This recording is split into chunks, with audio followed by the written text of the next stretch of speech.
Let's see how to create a presentation in Canva using artificial intelligence. If you find this guide useful, consider subscribing and leaving a like. Thanks. All right, the first step is to create a presentation.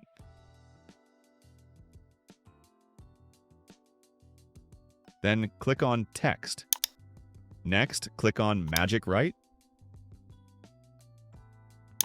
Here we'll type what we want our presentation to be about. In my case, it's about the benefits of geckos in the world.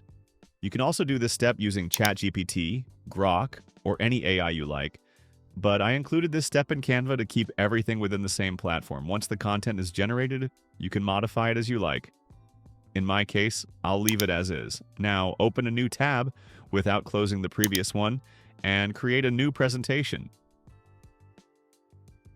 In this new presentation, type in the topic you want, and the AI will automatically generate one for you.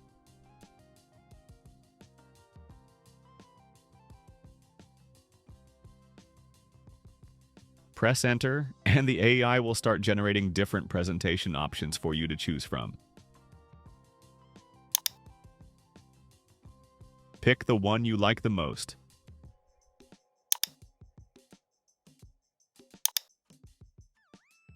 Once it's ready, all you have to do is replace the content with the one we created in the other tab. Although this part is optional, you can leave it as is or edit it however you like. And that's it. If you found the video helpful, subscribe. Thanks.